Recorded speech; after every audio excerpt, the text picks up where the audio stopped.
I only have one job here. Great. Make The sure it neighbor's going gets to start recorded. drilling. Great. It's Excellent. good. Drilling's good. We had the garbage truck. What's next? Yeah. Yeah. Oriole Dancer, best name ever. Meant to say that last time. Yeah. Wow, here they all come. Hello, hello, Hey, everyone. Zarina.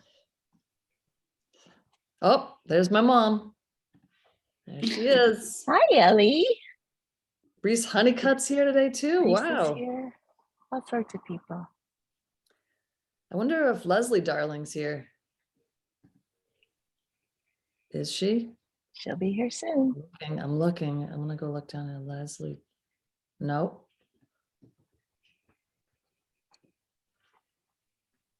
Hello, Popping hello, up. hello. Popping up. All right. Amy, how are we doing? Still coming in? Yeah, people are still coming in. There's Peter Gorse, who now we're friends on LinkedIn. Those enduring relationships. Peter's doing some really cool work. I get to see more about Peter besides like being the guy on Feedback Friday every Friday that I get to see. That's cool. The only guy? You know what? There's a crack in No. the leaf. Yeah, we'll have to have Peter sometime talk about his work. Excellent. Exciting. I'm thinking of getting a t-shirt done with it. Ooh. Yeah. We have a Someone friend- in the States offered to do it for me this week. Not Oh. TS Designs. Was it TS Designs? They do nutritional labels. Yeah, no, it wasn't them. It was someone who does a lot of work with hemp. Oh, Yeah. okay. They're Well- based in Washington, DC, I think they were. Like Hemp wonder who it is. Foundation or something like that. Huh. I'll have to- DC-based hemp foundation. Send me a message on LinkedIn about it. Oh, Okay. a share. Okay. All right, how's it going, Amy? Are you ready? Okay, it's going. It's going. Are you Okay, ready to we've got. count us in? Sure. All right. Well, I'm gonna let's The make dance sure. collective here? I everybody's didn't see the dancers. So there's a class at Sanborn Mills Farm, and Suzanne Wattsman, our private dancer, is she's on a farm right now doing some natural dyeing. Is that so? It All is. right. That's Okay. a good excuse. Yeah. All right, here we go. Are you ready? I'm gonna share the sound. I'm gonna put the right picture. I'm gonna share it. And I'm gonna play the music. Ooh, look at that. Well, it's the end of the week. Now where you been? Well, now it's Feedback Friday, so come on in. Come sit down and stare at your screen. We got a presenter that you never Dance, Amy. seen. We're Feedback Friday. We're on the loose. We'll be the train. You be the caboose. It's Feedback Friday with Kathy and Amy. Mashed potatoes and the gravy. It's Feedback Friday all day long. Feedback, feedback, Feedback Friday. Oh my goodness, we need to laugh. Oh, it was Few worth it years just to make from water. now, this will be so incriminating, it won't be funny. Well, hello, everyone. Good morning and welcome to Feedback Friday, episode 96.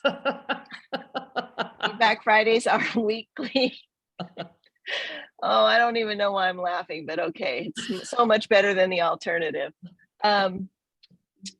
Feedback Friday is our weekly show where we speak with writers, scholars, artists, historians, activists, scientists, salmon skin fish tanners, and all sorts of amazing people that help us understand more fully the world of natural color and dyes. I'm Kathy Hattori, president of Botanical Colors, and joining me from Cape Cod is Amy Dufault, our director of sustainability and communications, and We are so happy today to welcome Lotta Rama from Sweden. She's joining us from Gotland, right? Is that right? No, Gotland? no, I'm in Sigtuna, Oh. Sweden's first town. Okay, she is not there, but she's where she said she was. And Lotta's going to walk us through the very complicated and super interesting process of tanning fish skin into leather that's been used by many cultures that have kind of an ocean focus for their protein sources. And she'll show us where she's traveled all over the world, meeting with other traditional tanners. And she has an exhibit that she's done that shows all of the different cultures and women tanners and honoring them and their indigenous knowledge. It's pretty amazing.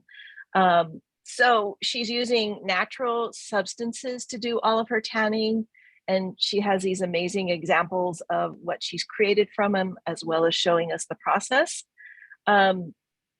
Lotta is considered a craft master in Sweden and is one of the few people in the, probably the only one. Are you the only one in the fish tanning? No, we are two that have the master. Okay, there's two people in the entire world who have this designation. So we're so pleased to have her. Before we start, I just want to say thank you to everybody. Spring is here. We're really happy that we're finally out of winter, but you wouldn't know it if you were living in Seattle like I do. So before we start, I just want to say thank you. And Amy's going to be our moderator on the and work. Amy's going to try one more time. Amy's going to be our moderator and monitoring the chat on this call. And that's where you'll post your questions after Lotta has finished her presentation. We're going to have everybody muted and the chat will be off, but that'll be opened up afterwards so you can post your questions. We've got the call's being recorded. You saw that I pressed that record button, and we'll have a copy ready for you for viewing. So that's it. I'm going to now turn it over to Lotta and welcome you, Lotta, to Feedback Friday. Well, thank you. I'm very pleased to have the opportunity to tell you about my work, and a little nervous also, as a matter of fact. My life as a tanner started in 1982 already, when I attended a course at the Folk High School, Bäckedals Folk High School, and the course was in prehistoric technology. I was working as an architect on an architect office, but when I heard about this course, my friend said that I have to do that. So I had to quit my job and take this course. And the idea with the course was to document, preserve, and spread awareness of pre-industrial technology. And I have worked with traditional tanning since that. For many years, I worked as a teacher at the school because I went to the first course they arranged, and then I was asked to stay there as a teacher for 10 years. But I also started my own tanner in 1987. And I will show a PowerPoint presentation and a little movie. So I will start with my PowerPoint presentation. I hope. There it is. And I have tried to find people still using the traditional tanning techniques, and this image symbolizes the pursuit of knowledge. The costume is made to show how a reindeer hunter could have been dressed 12,000 years ago when they followed the ice that was melting and they followed the reindeer north. I took the wrong. So this picture is photographed from the North Pole, and it shows areas and cultures I have visited. And the women in this area still master the art of preparing the skin and make something useful from them. And much of my knowledge has been acquired directly from Arwet, where I worked with an Inuit woman, Detta, a Native American, and Nibutanu, which is northern part of Japan, where the Ainu people live. And then the Sami people in Kautokeino, Saartolukta, also the northern Norway and northern Sweden. And then I also have been at Greenland, Kisianguvik. When a fresh hide is allowed to dry and you do nothing with it, its fibers stick together and we get a stiff skin. When we talk about tanning today, it means a chemical process where different tanning agents are added.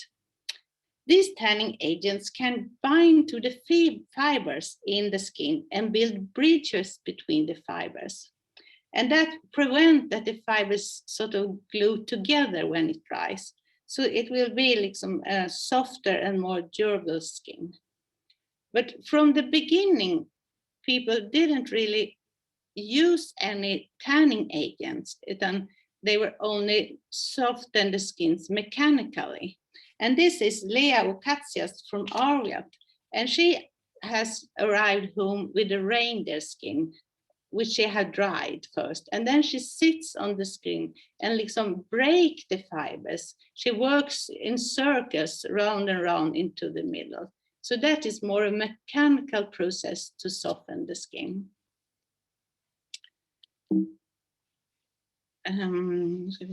Yes. And this is Elisabeth Nibuga-Arsi. She's also from Arviat. And when I visit them, I asked them to teach me how they were making their kamiks, their boats. And she taught me, for the first thing, they chew the sole for the kamiks is made of seal skin, and the upper is made of reindeer hide. And they were chewing the soles before they could sew them. That was also a mechanical softening, that they were chewing the sole for about 3 hours before you could sew them. And the secret with not to get waterproof seams is that you never stitch the needle to both the sole and the upper leather at the same time. So no needles are stitched through both skins at the same time. So first she sew it from half the sole, the whole sole and half upper, and then she turns the boots outside in and do the opposite. And that's how she gets this waterproof seams. Even bird skin has been used for parkas. This is Tukumek, but she was born in northwest Greenland, so she's from Greenland. And when she was born, her grandmother made her a parka of bird skins. And they needed between 18 to 100 small birds. And then it just weighed 1 or 2 years it could last. But she's one of the few, she's the only one I have ever met who still mastered the techniques to prepare bird skin for making clothes. She chewed them, and she says that she tanned them with saliva. But I don't know, when I was chemist and so they say there are no tanning agents in the saliva. So I think it's more of a softening process also.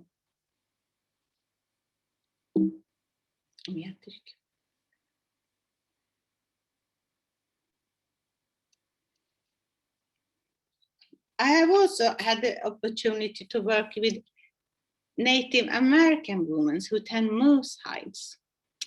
And when they have a really big skin, they stretch it on a frame like this, and they remove the flesh and the tissues from the backside, and then they tan it with the animal's brain. And this is Helen Tooby from the dog rib tribe. She has taught me how to tan moose hides with a combination of the animal's brain, lard, and soup.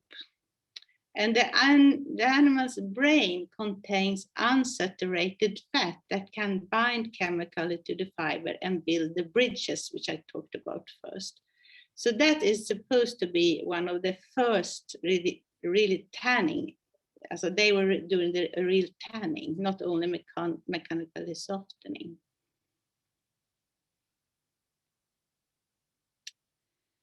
And Laila Spik, she's a Sami woman from Saltalukta in northern part of Sweden. And we have been teaching courses together, which has been great because she had a lot of knowledge about how the Sami people still use the bark from the trees to tan with as a vegetable tanning. And there are suggestions that it was discovered when people started to paint their skin, because a lot of plants that have tannin acid, also can tan the skins, also are dyeing the skin. So one say that maybe someone painted his skin and realized that the painted parts lasted much more longer than the unpainted parts. The skin that are tanned with vegetable tan, with tannins, they last longer and they are more water resistant. And you can use the inner bark from different trees is the most common. So here you can see examples of rowan, alder, mountain ash, spruce, and birch, and willow. It gives a little different colors, but also different quality to the skin. For example, birch and alder gives a rather unelastic skin. It sort of dissolves the natural oils in the skin and they less elastic. So they can use different, depending on what they want to make, and they use different bark.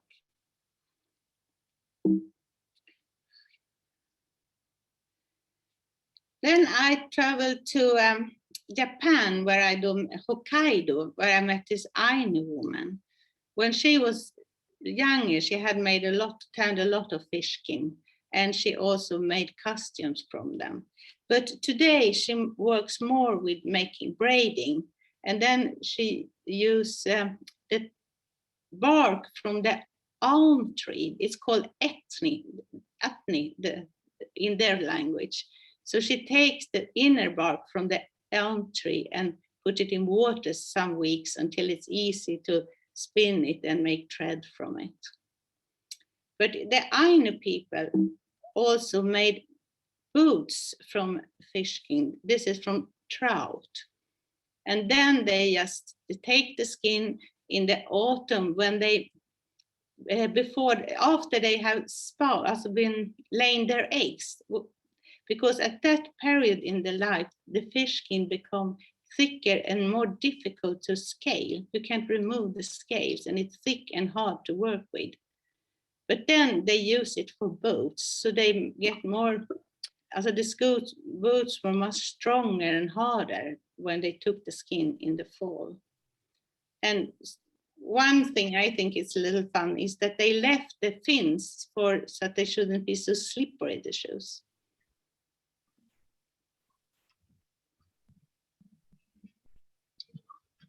And even on Iceland, people made shoes out of fish skin, but they used spotted wolfish. And this woman, Snebjörg, she told me that when she was 6 years, she was sitting all days making shoes out of fish skin and watching the sheeps. And she hated it.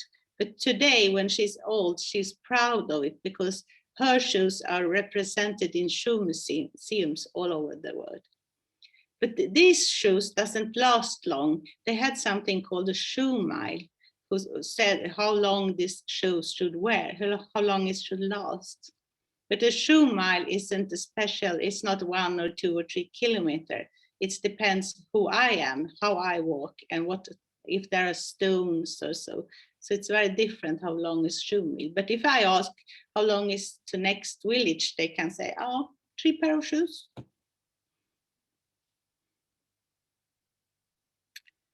And from everything that I have learned from these different movements, I sort of started to make my own recipes for fish leather tanning. And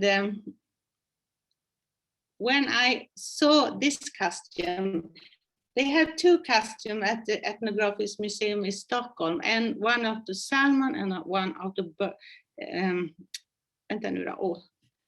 I must say, I forgot what his name is.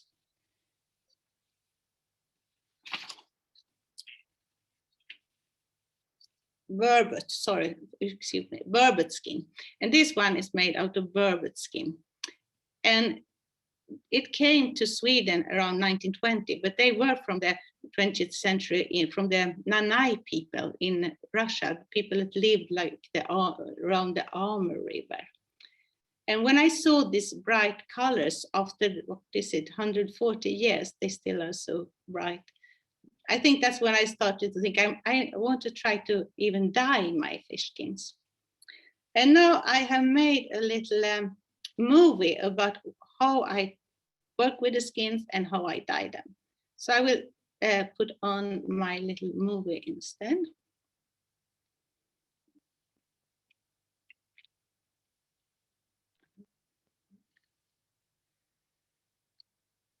During the spring and summer 2021, I dyed 10 salmon skins with Swedish native plants. In order to use the fish skins, they need to be prepared in a way so that they keep the strength, smoothness, and flexibility present in their raw conditions. By scraping the flesh side, and remains of flesh must be removed. The fish skin consists of multiple thin tissue membranes, and the softest leather is achieved if the outermost tissue is removed before tanning. Most fish skins has to be scaled. I prefer to do that with a slate knife because it doesn't destroy the underlying pattern. I find that I get the brightest and most durable colors when I dye skins which first have been tanned with gallnuts. Gallnuts are found, for example, on the underside of oak leaves. Galls are formed when an insect lays eggs in its host plant. A protective tissue, the gall, is formed around the egg.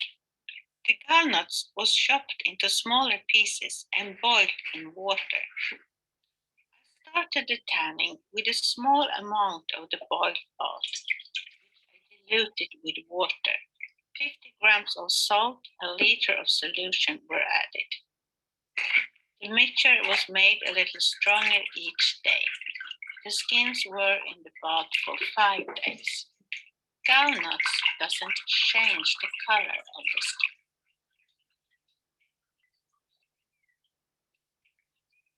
If I don't want to dye the skins tanned with gallnut, I will re-oil them. It makes the skin stronger and easier to soften. First, I rinse it in clean water. Then I have a mixture of rapeseed oil, egg yolk, and natural soap. And I work the skin in that solution for 2 to 3 minutes.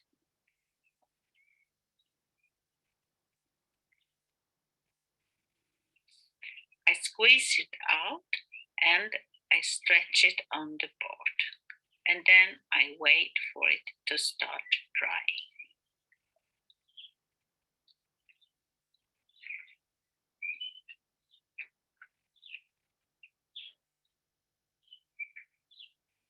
The softening process starts when the skin still contains some moisture and before it starts to harden. The softening process allows air to enter the skin and helps the oil to penetrate. The skin is less elastic than hides from mammals and are more difficult to soften. The softening can be done with different tools or by hands. The skins that I will dye are re-oiled after dyeing. I want to dye a skin with heather. The heather was picked in July and I boil it in water for 3 hours. I mix in 30 grams of alum per liter of solution. I use recipes for dyeing wool, but I never put the skins in a solution warmer than 20 degrees Celsius. I take the skin from the gallnut bath and I put it in the solution with heather. The skin stays in the solution over the night and next day I rinse the skin in water, re-oil, dry, and soften it.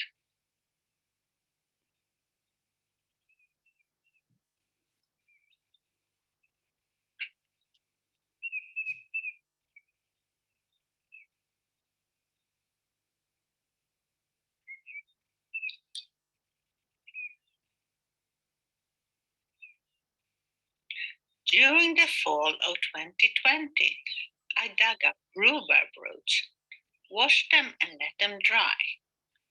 I start by chopping the roots into smaller pieces. Rhubarb roots can be used for tanning since it contains tannic acid and it gives a beautiful golden brown color to the skins. In the pot, I have water and I will boil the roots for about 2 hours.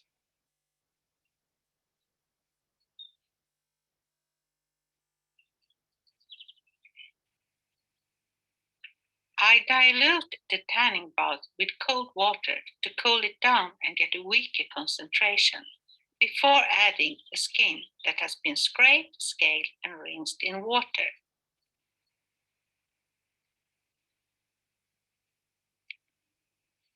The skin is left in the bath for about 10 days, and during that time, I make the solution stronger and stronger. Once the hide is fully tanned, I re-oil, dry, and soften it. The skin that is a little more yellow was first tanned with gallnuts and then left for 20 hours in the rhubarb bath. At the beginning of July last year, I collected green spruce coins. I chopped them into smaller pieces and then I let them dry. I boiled them in water for 3 hours and added some aloe. The skin was left in the bath for 22 hours and the color turned light brown. Then I boiled the pine cone bath together with a piece of iron for 1 hour. I let the solution soak for 48 hours before dipping a skin tanned with gallnuts into the bath. It turned blue.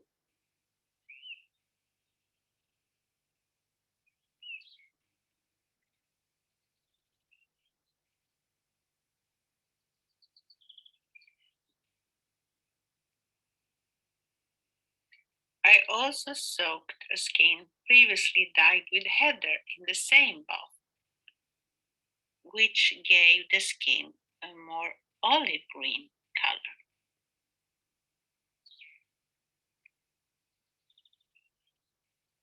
The rest of the skins have been dyed with roots from northern bedstraw, beard lichen, horsehair lichen,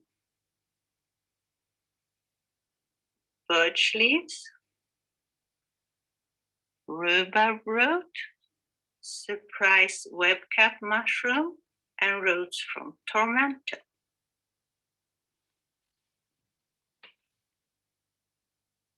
So that's the end of it. And then I have a few more pictures, which I'm going to end this with.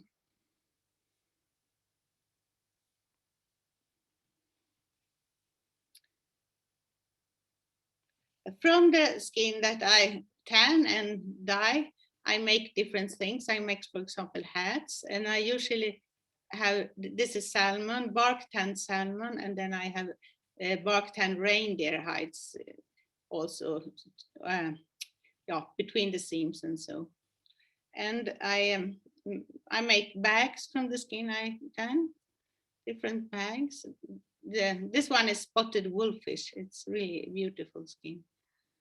And sometimes I get balls. I like to make balls, which I make from bark tanned cowhide. I need a little thicker hide to make this shape of the skin, and then I cover it with sometimes with fish skin. So this is burbot, and this is eel skin. This is only raw hide, which I had dyed with madder. I think it's madder. I dyed this one. And Then it happens that I get very special jobs from museum. This is a very powerful ship, Vasa. We have a big museum in Sweden over this ship, and it sank on its first sailing trip. It couldn't even sail. As they say in Norway, that Sweden is most proud of, it's a ship that couldn't sail. But after 35 years after it was sinking, they started to rescue, to try to take up the bronze cannon, valuable bronze cannons, because there was so much money in that. And then there was a priest who saw how the diver were dressed, and he was diving in a diving bell. You see it behind the diver. You can see a big clock, which he stays with his head up in that clock, because then he can breathe. He get air up there, little air he can receive there. But the priest had said that the diver was dressed in a costume made of a thick, soft skin. So I was asked to make a diving costume out of skin from the museum. And I made the diving costume out of moose hide, which I tanned with spruce bark. And then I had tar and lanolin and train oil to try to make it more water resistant. And I made all the seams with the same kind of technique that this Inuit woman had learned me, that I just never go through both the skins at the same time. So this was just an example of what kind of job I can get sometimes. And then I do a lot of teaching all over the world, as a matter of fact. And this course was in Iceland together with Lisa Palomino, designer, who's I have had the opportunity to work a lot with the past years, because fish leather have become really interesting for fashion industry, because it's like a sustainable material. And in the mornings I was teaching fish skin, and in the afternoon they were working with Elisa with their sketchbooks. And then a few of them, several of them had fish leather clothes in their examens collections. And then, as we heard in the beginning, I have made an exhibition as a thank you to this woman who taught me tanning. And it has been to 27 museums around the Nordic countries. And I have made it as a way to say that it's as important it is to keep things on museum, as important is it to keep the knowledge of how the things has been done. That's what I want to say with this exhibition. And honor and thank you the woman who learned me a lot about tanning. Here you can see my women. And the sculptures are made out of rawhide, and the neck decorations are tanned as respective women have taught me. And finally, I have, you heard in the beginning that I had received a master title, and I and Aya Pettersson, who today is a teacher at the school where I started in 1982, we received our mastership diplomas 2019.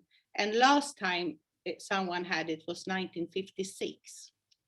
And then we have journeyman, which so far we have had 6 journeymen that have got their certificate.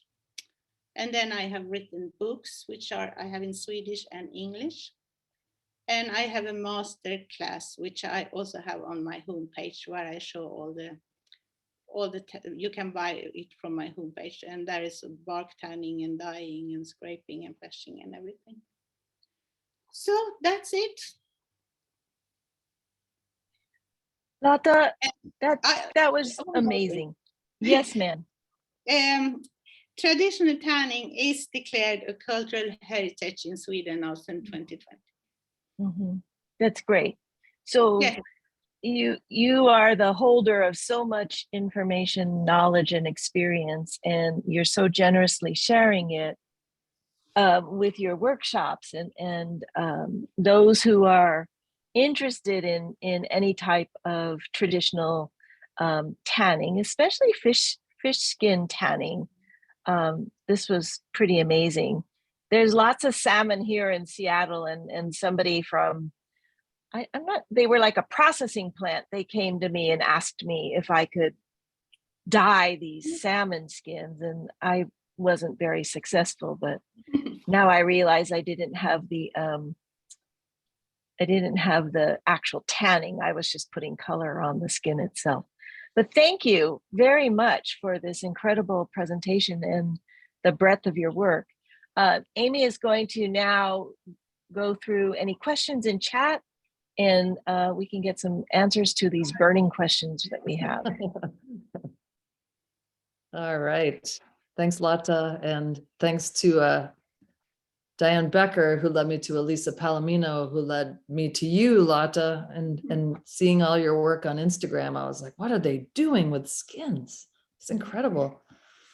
Okay, so let's see. We'll kick it off with, is there a reason the rhubarb and spruce cones are dried before you boil them? Can they be used fresh? Oh yes, I think they can be used fresh. It's like they will be a little stronger when you have dried them, but it's not necessary. Yeah, we'll get, and Sheila, we'll get a copy of maybe, actually, I don't know if we can get a copy of that video or not, that you had, actually the one that you played the whole way. Lotta, can we get a copy of that after? But Probably. isn't it filmed also? Isn't it recorded? Oh yeah. Wait a minute. Technology. Is it Monday or Friday? Hello. Hold on. All right. Okay. And then Joan's asking, do you do online workshops? Which I don't know if you do online, probably in person, and have you written a book? I've put the link in twice now to the website, but can you talk about some of your workshops that you do, or something that's coming up soon? I have a course starting on Monday where I have 10 students from the States and Norway and Sweden. And we are tanning fish skins. So we are both oil tanning, and then we are tanning with willow bark. And they usually sew a little bracelet or something from the skins that they tan. So that most often I have 5 days courses, which and I always want them to make something of the skin, because otherwise they are just going to hang in there. It's a good thing that they start cutting them and do something of them. What's the most common thing that people make from the skins when they come to your workshops? Is it, you're saying a bracelet, but no, most of them make a bracelet because we don't have so much time for it. It just should be something easy. Then I have reindeer hide, which they put on the underside, and but there has been people that make a little bag or something for their credit card, but we have only 5 days, so it's just a little thing they make. Yeah. Okay. Martha's asking, how do you source your fish, and how do you source the fish skins? As a source, how I get them? Yes. Yeah, I get them from there's a company that deliver fish to the restaurants around here where I live, and they are really nice with me because they can bring me 100, 200 fish in skins when I call them, and they deliver them on ice as it was fresh, because that's something important with fish. As long as you can eat the fish, you can tan the skin. So they have to be treated like that you were going to eat them, because they will be destroyed much faster than mammal skins. So they have mostly salmon skins, but then I have a lot of students, and people sometimes come and bring me different kind of fish skins. So that's as much as I know. And then my son has a friend who's working at the restaurant in Uppsala, close to where we live, and he likes to save fish skins for me. So sometimes he's bringing me different kinds of fish skins. Let's see. Kay's asking, have you dyed snake skins before? Well, many years ago, I received a raw snake, vad heter det? Skallerorm. Do you know what skallerorm is? I'm not It's sure. the rattlesnake, I think. Oh, rattlesnake. Yeah. I received a raw salted rattlesnake as a Christmas present, so I tanned it. My husband is an American, and it was his brother that brought it to Christmas present. Okay, here's So my question. What's the strangest thing that anybody's ever brought to you on ice? What's the most strangest skin you've ever gotten? Also, I have got really nasty questions, but I don't know. On ice, it's mostly different fish skins. Yeah. But the most strangest questions I had, in Sweden, we have the same word for scrotum as for a little purse. It's the same word. And because they use scrutums as purse, but people don't think about it. And then I had a telephone call, one asked me if I could tan 6,000 bull scrutums because he was going to make covers for cognac bottles of them. Wow. My strangest No. Nothing like scrotums for cognac Bottle lids. That's Nothing fantastic. like That's one of those strange perfect pouches. God, that is really targeted marketing, isn't it?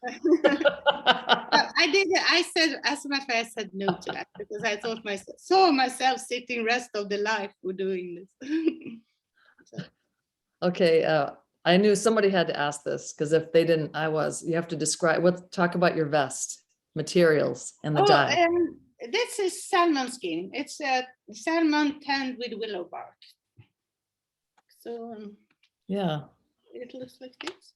Oh, pretty. Oh. Is it pliable? Is it really stiff or does it No, move? no, it's soft. You can do like Oh yeah, because you're doing like all the different movements. Yeah, absolutely. Yeah. It's really strong. As a fish skin is stronger than mammal skins in the same thickness. So if you have then it's stronger than mammal hides, but they are thin, so that's why they look more weak. But if they have a reindeer in the same thickness, the fish skin is strong. Yeah. Okay. How about if a skin tears, how do you repair it? It depends on why it tears, because if it tears very easy, it's probably destroyed. But otherwise, I put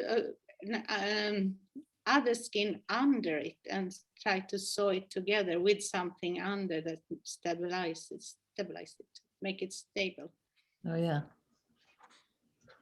Let's see. Oh, good question. Have you ever made buttons from the skins? I purchased some salmon skin covered buttons while in Iceland and have them on a sweater I knit from yarn acquired while there. They always get lots of compliments when I wear it. Do you make buttons? Yeah, just one or two times, just a few of them. Yes, but it's nothing I do regularly. I think I have done it sometimes, and I made some cufflinks. Do you call that? Mm-hmm. Yeah, with salmon skin, but not regular. But it's a good idea. It's a really good idea. I have a lot of small pieces which I could make it. Okay, Gabrielle is asking, has the Swedish national or local government supported your work preserving this art and cultural heritage? Not much, as a matter of fact. My husband is my best supporter. But I received a grant this autumn. It's a woman called Märta Moos Jetterström. She's a weaver. She's very well known all over the world. Her carpets sell for much money, and they have made a grant, and then I received that grant for what I had done. But that was not the government, it was the Swedish Handicraft Association. So, but no, the grant isn't very good. In Norway, they are much more supportive than in Sweden. Let's see, Velma is asking, could you please explain the difference between parchment making and tanning? Oh, parchment making, you don't add anything. It's parchment is rawhide. It's only removed the fur and scraped and polished. As a tanning, then you add something that binds chemically to the fibers and build these bridges. So instead of sort of gluing together, the fibers are kept separate. When parchment, it's just a dry skin, as a matter of fact. So it's not tanned, it's not added any chemicals. Okay, when did fish tanning become a heritage activity in Sweden? Oh, it was just 2020. So it became all traditional tannings have become this cultural heritage. But 2020. I just had to skip over the, I just got down to where we must have mentioned the pocket skins. Okay, yeah, let's see. Have you tried resist dyeing on fish skins? Manda, can you say it again? What resist dyeing? I don't understand. Like shibori. Yeah, yes, thank you, Kathy. What did you say, Kathy? Like shibori, where you would bind the skin and then dye it and then open it up and there's a pattern. No, not on fish skin. I had done it on mammal skins, but not on fish skin. No. Okay. But I think Elisa has practiced with making different patterns. I don't know if she had done that, but or maybe no. But I know I haven't seen it on fish skin. Have to go search that after. Okay, do you get a different result from fresh skin as opposed to previously frozen skin? Thinking of this, Deanna's thinking about how to collect skins for later. So do you get a different? I don't think it's different. No, I think that I get the same, even if I start at the beginning or if I freeze them. And then when you work with the skin, you can freeze them now and then, because then the freezing helps to softening the skin. So to freeze the skin now and then, it's sort of a way to make them softer.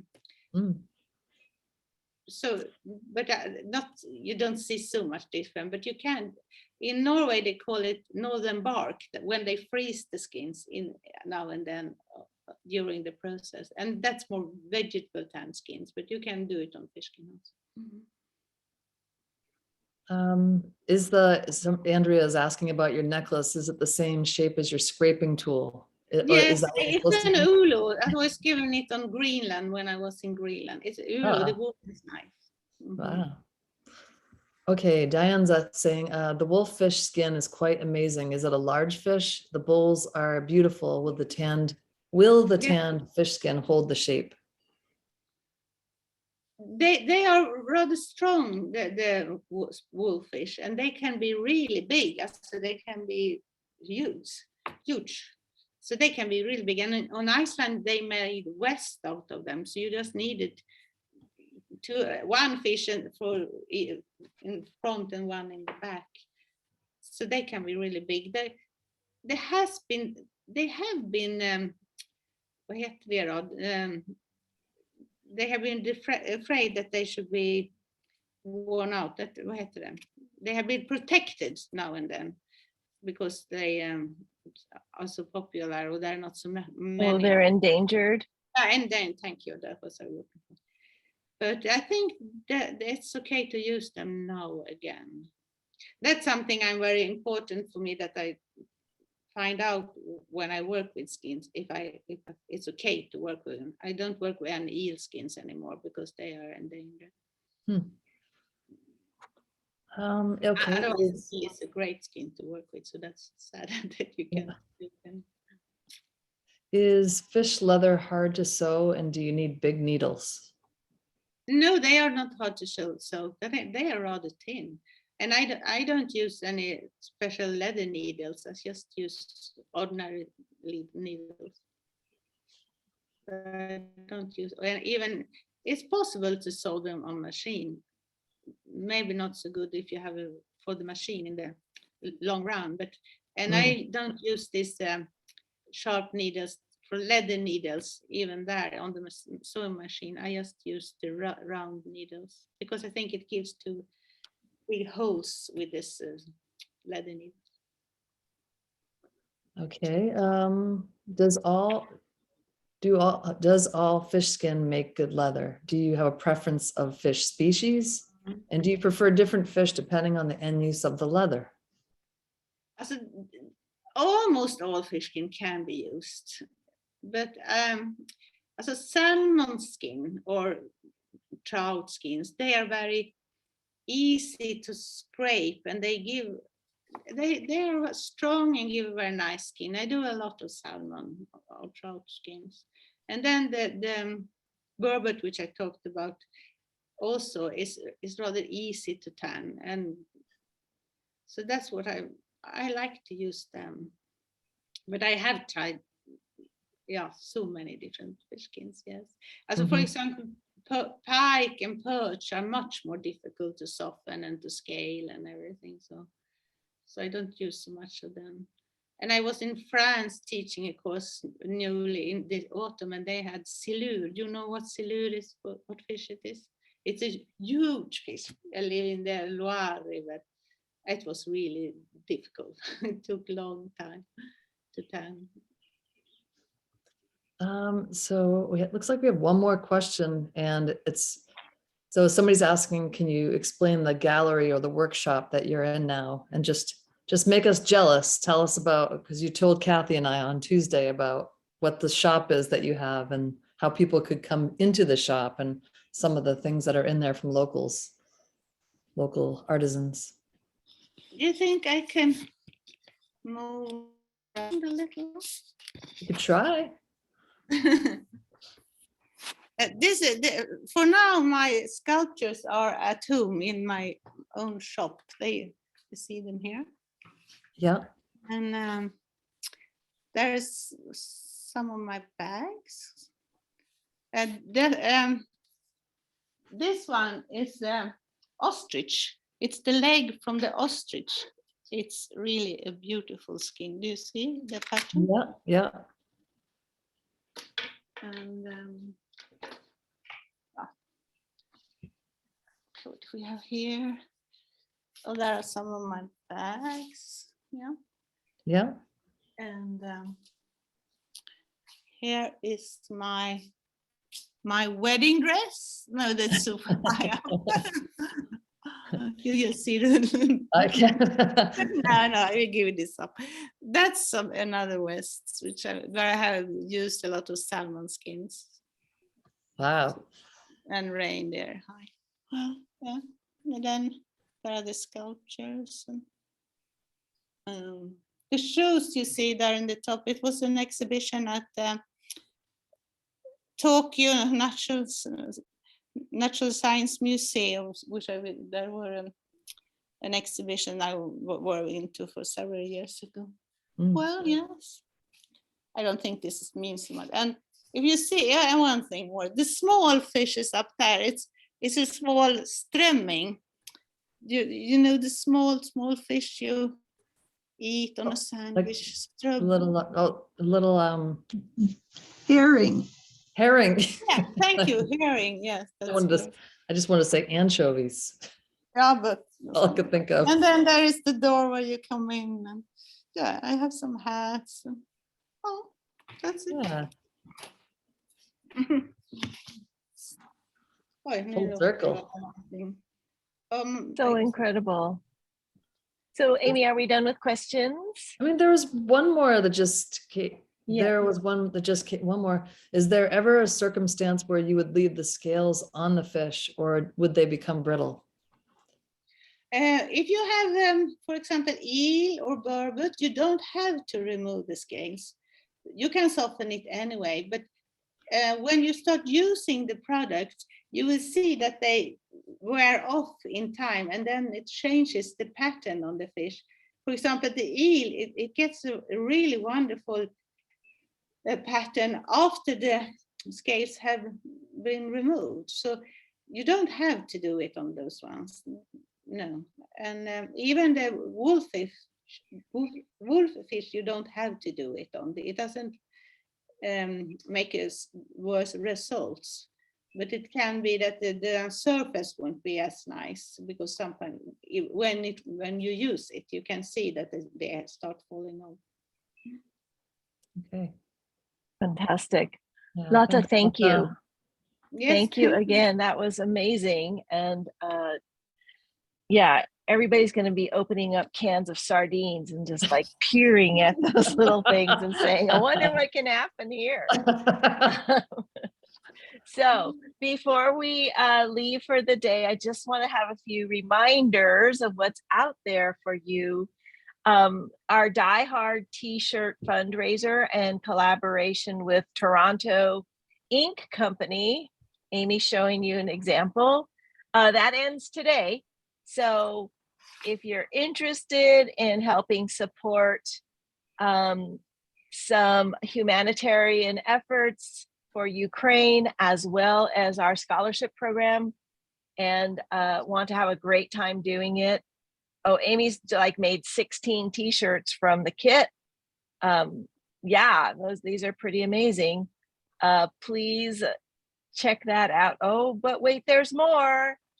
Check it out and do it before the end of the day today. Woo, Amy, wow, that is spectacular. That kit is just, it keeps going. Sorry, but that is a fun kit. I Yes, can't stop ma'am. using plastic droppers now, or those little dropper things. It's like a Yeah, lots of scientist. droppers. Yeah. All right, and then the other thing is we do have a sale on all of our liquid natural dyes, including logwood. So it's your time. If you're curious about using them, you should give them a try. They're very, very easy to use, and they yield spectacular results. So that's available. We still have free domestic shipping on online retail orders over $125. And last but not least, we have still openings in our workshops, both in Seattle and on Cape Cod. Cape Cod's at the end of June. This is going to be a forage extravaganza somewhere where there's seaweed involved. There's definitely seaweed involved. Seaweed's involved, pigments are involved. Sasha, Amy, and I are involved, so it's going to be really fun. If you can join us, we'd love to see you. And in July, we have Abu Bakr Fofana visiting us for as an artist in residence for the month. And so we're going to have workshops, exhibits, food, community indigo dips, special private showings, etc. So if you can make it, join us. We are giving out scholarships based on the number of scholarship support we're getting. And so we've been able to open it up to a lot more people. So don't be shy. If you're interested in a scholarship, just apply. All right. Reese Honeycutt will be there too? Reese Honeycutt's going to totally, yeah. This is going to be a full house. This is going to be Mecca at this house right here. Mecca. Yeah, busy All right. table. Yeah. I saw a question that I can answer. I saw that came up the question, and it was if I could have a course in Canada. I was teaching in Vancouver, as a matter of fact, 3 years ago. So who knows, maybe. Yeah, absolutely. That'd be fantastic. All right. Zarina. I think we are done unless there's something else. So want to thank everybody. We can unmute and say hello. Check in quickly and then hello. Thank you, Lotta. Thank you, Thank you, Lotta. Thanks. Thank you, Lotta. Thank you. Thank you. What is that? Love it. Very fun. Thank you. Phone. Bye, everyone. Thank you. Bye. Meow. Thank you. Thank you. Very fun. Amazing. And just in case you guys were wondering, yes, Elaine just pointed out, look at this beautiful shirt from Kosa Art. Oh, nice. Osage. It's beautiful. Ooh, Yeah. nice. Elaine's here, yeah. It's like the Osage. best. Osage is such magic. And Sally I love Fox Osage. cotton. Yeah, on the Sally Fox. Oh, this is so much. I love this so much. I wear it like this shirt and this necklace. Yeah, together. Tell me about your necklace. I wear it a little too much. What's The necklace is made from scraps, right? Yeah, this really this friend of mine, she makes bags and necklaces and shoes. She's been around for a long time, but it's all scrap leather. And she puts it all together. So it's like, I mean, let's see if I can get really Like a close. to string it. of pearls. See how it is, like little bits. Yeah. That's Yeah. so awesome. Yeah. So she does all Very different cool. colors, and yeah, it's the best necklace ever. Everybody's like, what is that? All right. You'll have to take a selfie of yourself with both of those. Okay, I will. And I'd love to know who's doing the necklace. Yeah, I will. I'll Hmm, so definitely pretty. put a link in here too for you to check out. But Yeah. yeah. Okay, I'm ending the recording. Okay.